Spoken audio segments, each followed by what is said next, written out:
when these tribes came back from Ethiopia, and they was black as a boot. Yeah.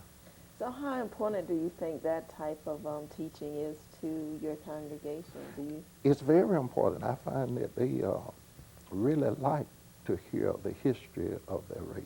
Mhm. 'Cause I remember when I was young in church and thinking that, you know, the teachings, you know, everybody, when Yeah. you had pictures in the Bible, everyone was white. So you were, I used to wonder, what did that have to do with me? Well, you know, they- I mean, to a certain extent, you Yeah. do as a child. Yeah, You think uh-huh. about that. You think about your whole world is Yeah. one filled with black people. That's right. And then you're asked to accept a world here that where it seems no black people exist. Well, you know, that has been hidden from us. The history of the black have not been taught. You don't find it in the library. You don't find it in the school. It's just here recently they teach a little black history because we were somebody. We wasn't just this scum of the earth that came here. They brought us here from Africa. We were somebody over there, and they brought us here and whatnot. So we are still coming out from under that, and a lot of this history is being taught now. But I've always felt that there ain't nobody better than me, and I'm no better than nobody else. Now that's my attitude, and I feel that I'm just as smart as anybody ever walked on this earth. You know, and you have to have a high esteem of yourself, don't you? End up homeless. And I was just determined to get places in life, and I've done very well.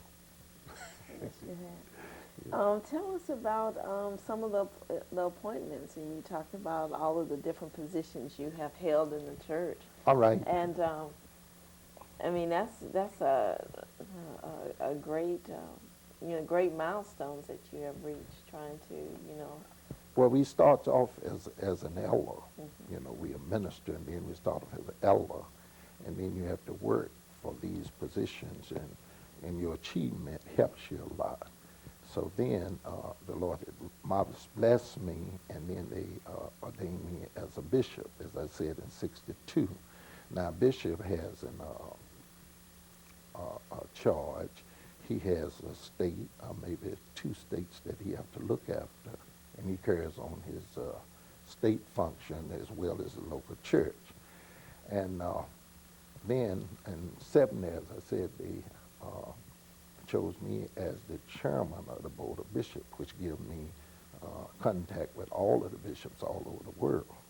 And this is, you know, to advise them and try to help them in the problems that they have. And then in '75, I was voted on the Board of Apostles, which is 7 of us that runs the organization.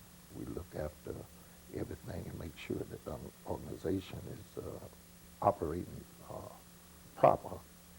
And so then in '92, I was voted the presider of the Church of our Lord Jesus Christ. That means that you preside over all of the functions or meetings of the Church of our Lord Jesus Christ. So that's as high as you can go. Yeah. And so what you everyone gets a vote, and the person's elected. Do you have to do any type of campaigning, or are you just known by your record? Some do.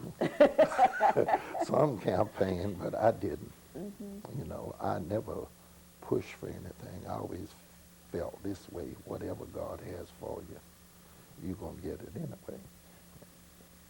When you first became a minister, did you have dreams that one day you would be at the top of your church? Yes, I've always felt that way because I always had the ambition that if you work hard, that it'll pay off for you.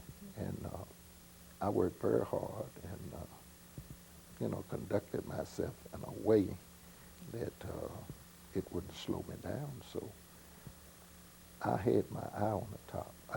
I don't necessarily think that I thought I was going where I am today, but I was working for it.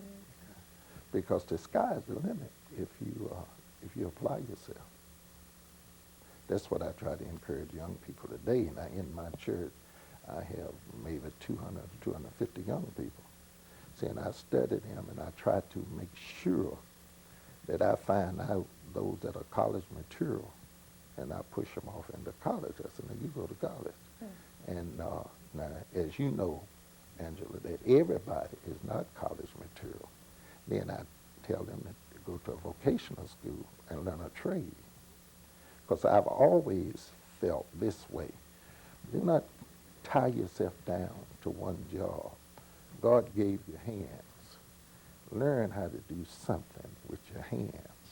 Always have a side job that you can do. See, now, I was a painter before, I did a lot of painting in my early ministry, and I still can paint. So if I get it out of church, I can go back to painting. I'm always survive. Yeah, that's But wonderful. you have to set goals for yourself of what you want to be, where you want to be next